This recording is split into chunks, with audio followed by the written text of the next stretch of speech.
My first impression of Boone from a physical perspective was that this place is beautiful. The mountains look beautiful, the air is crisp and clean. And from a social perspective, I knew right away that within a few hours, there are no black people here. I think it's only like 4 guys that I really think about that I get mistaken for all the time. There's the tap dancer guy, the clogger. I'm not him. I'm not that guy.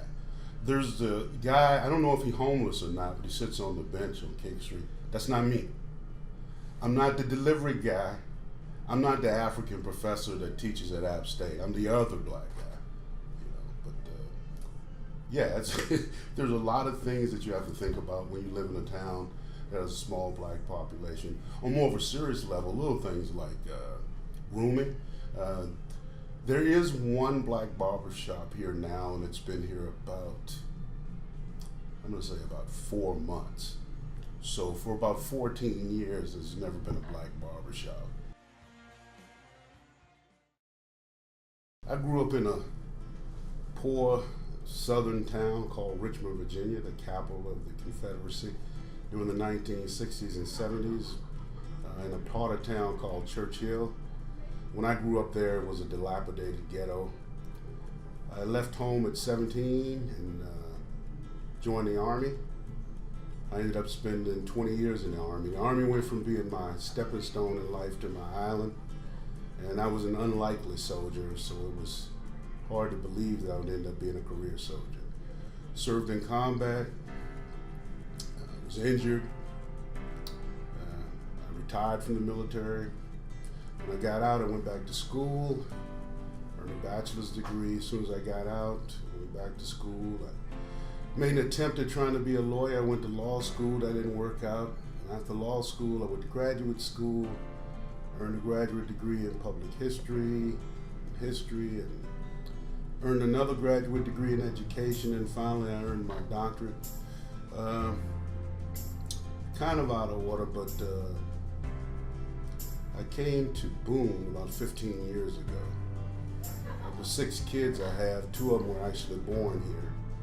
This is the only life they ever known, and started working at App State teaching part-time in the history department, and then I moved on to Gen Ed. And that's how I got here, and that's where I'm at now.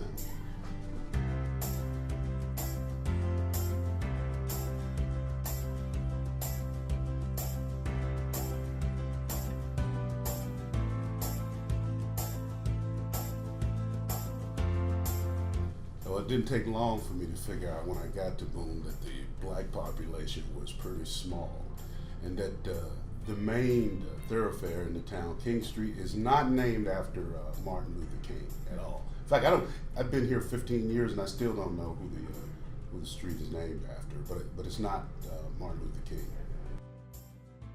So the black population here is very small.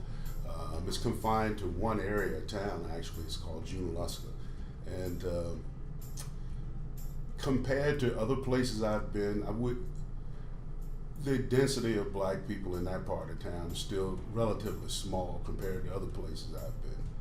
So it didn't take long to say I probably know 90% of all the black people in Watauga County. The largest number of blacks that I see and I interact with, usually they're not even from the county or the city at all. The university brings a large black population. I won't say large, but the largest population of black people in the town, in the county, are usually associated with the university. They're students and they are faculty members or some staff and other administrative people who work on the campus. Outside, I would say that population of migrant blacks is probably larger than the native population of blacks who live in the community.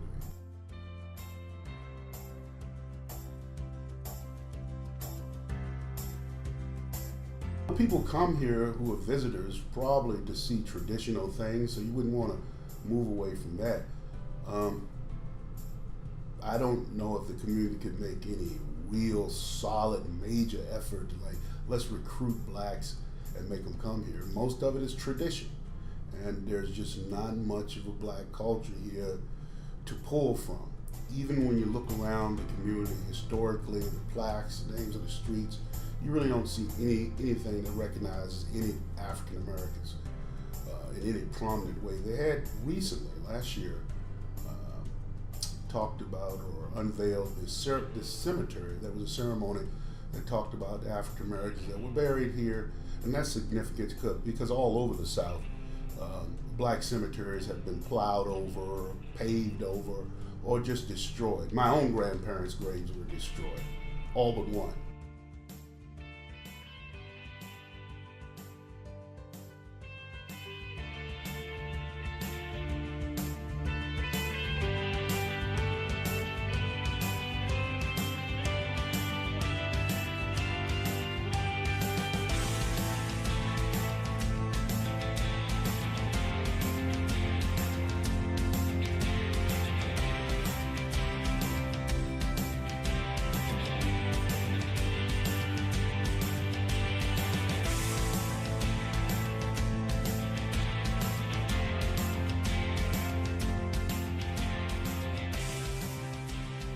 It is difficult socially sometimes if you want to be around people who can relate or who have a common background. Now, my children probably have a different perspective on that. The two that were born here, this is the only life they've ever known. They're accustomed to the accents. They can duplicate them easily. They're familiar with the culture. Life is easy for them. They don't see the world the way I do, and I have impregnated them with any biased attitudes that I grew up with from an urban environment. So they have advantages that I don't. The older kids who came here when they were in like first grade and third grade, so they really didn't remember anything but life here. The other kids, they were here when they were teenagers, same thing, different degree. But being a minority, being a black in a place where this population is small has its challenges, but they're not challenges that can't be overcome. But they might not be as agreeable to other people, and that might justify why there are few black people here.